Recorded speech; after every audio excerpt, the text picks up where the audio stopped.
मान्यवर, एक बहुत बड़ी चर्चा चली कि जवाहरलाल नेहरू जी का कश्मीर के लिए कंडक्ट और इस पर हमारा नजरिया थोड़ा तंग है।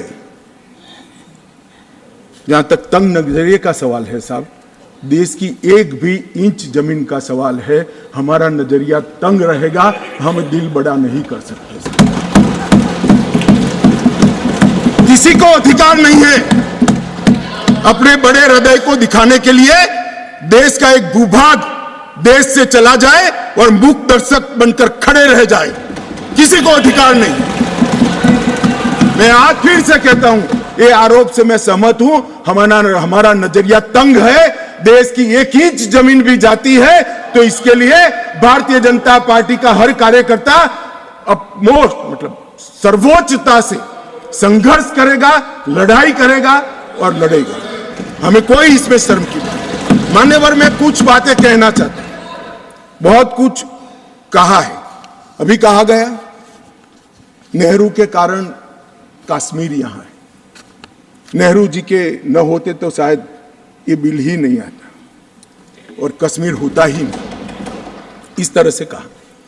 मैं आज कहना चाहता हूं कि जो आजादी के बाद भारत की रचना को जानते हैं उनको मालूम होगा हैदराबाद में इससे भी बड़ा प्रॉब्लम हुआ था। क्या जवाहरलाल जी गए थे क्या?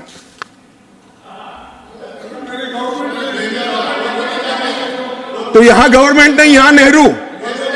क्या कर रहे हो खड़गे जी? अभी भी वापस आओ।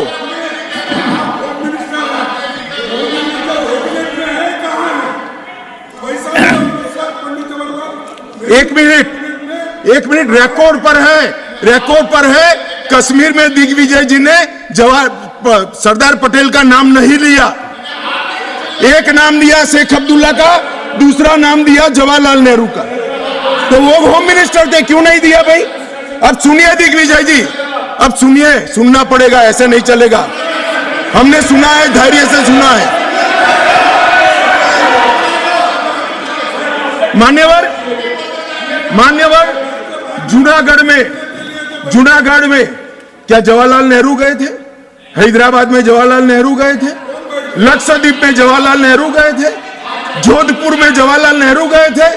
जवाहरलाल नेहरू एक ही जगह काम देखते थे, जम्मू कश्मीर में, जिसको आधा छोड़कर आ गए। एक ही जगह देखते। मान्यवर, दूसरा, विलय लेट क्यों हुआ? सारे लोग जानते हैं साहब, इतिहास को 1000 फुट नीचे दफन कर दो, वो ऐसा बीज है जो वटवृक्ष बनकर सच्चाई बाहर आ जाती है। सब जानते हैं कि हमारा विलय इसलिए लेट हुआ कि महाराजा पर किसी एक व्यक्ति को विशेष स्थान देने का आग्रह था, शेख अब्दुल्ला को विशेष स्थान देने का आग्रह था। इसके कारण विलय लेट हुआ और पाकिस्तान को आक्रमण करने का मौका। मैं आज ये पूछना चाहता हूं कि इतने सारे कठिन राज्यों का विलय हो गया, कहीं पर 370 क्यों नहीं है? क्यों नहीं है? ना जोधपुर में है, ना जूनागढ़ में है, ना हैदराबाद में है, ना लक्षद्वीप में है। क्यों 370 नहीं है? कि संवेदनशील हृदय के कारण 370 है। संवेदनशील हृदय। मान्यवर, कंडीशन किसने रखी, किसने स्वीकार की? इतिहास जवाब मांगता है, देश की जनता जवाब मांगती है, जवाब देना पड़ेगा, भाग नहीं सकते इतिहास से कोई। मान्यवर, सेना भेजने में देरी क्यों हुई? और ये कहते हैं कि इसके बाद भी देरी हुई है। मैं साहब एक रेफरेंस सैम मानेकशॉ का देना चाहता हूं।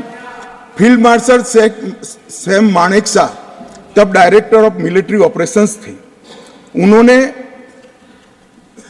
एक जगह पे कहा है कि कबीलाई हमलावर आक्रामक और लूट मचा रहे थे, तब चर्चा में ही व्यस्त थे। मैं व्यक्ति का नाम देना नहीं चाहता वरना खड़े हो जाएंगे।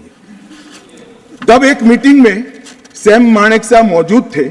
सरदार पटेल जी ने नेहरू जी को कहा, जवाहर, आप कश्मीर चाहते हो या नहीं चाहते हो, देरी क्यों हो रही है? तब जाकर सेना भेजने का निर्णय हुआ है। जवाब देना पड़ेगा। नहीं दिग्विजय भी ऐसे मत करे, मैं भेज दूंगा आपको, पुस्तक ही भेज दूंगा। मान्यवर, Honorable Home Minister is not yielding. He is not yielding. Honorable Home Minister is not yielding. मान्यवर, एक बात सर्वविदित है, अगर असमय सीज फायर नहीं होता, सीज फायर असमय नहीं होता तो आज पाक ऑक्यूपाई कश्मीर नहीं होता। अब पत्रों का जिक्र कर रहे हैं, किसी अंग्रेज सेनापति ने देखा, मैं जरूर देखूंगा इसको, अगर लिखा है तो देखना चाहिए। परंतु अफसर कुछ भी कहे, देश का प्रधानमंत्री का देश की जमीन के लिए संवेदनशीलता होना चाहिए या नहीं होना चाहिए? मान्यवर, इतना छोटा सवाल है। हमारी सेना जीत रही थी, वो भाग रहे थे, 2 दिन रुक जाते, पूरा पाक ऑक्यूपाई कश्मीर तिरंगे के तले आ जाता। क्यों किया? दूसरा, क्यों मामले को यूएन में ले जाया गया? अब ये सारी चीजों को आप कहते हैं कि रेफरेंस लाइए, रेफरेंस लाइए। मान्यवर, मुझे मालूम था दिग्विजय सिंह, हाँ करता हूं, बैठिए, मुझे मालूम था साहब ये खड़े हो जाएंगे, इसलिए मैं लेकर आया। मैं एक कोट अनकोट पढ़ता हूं।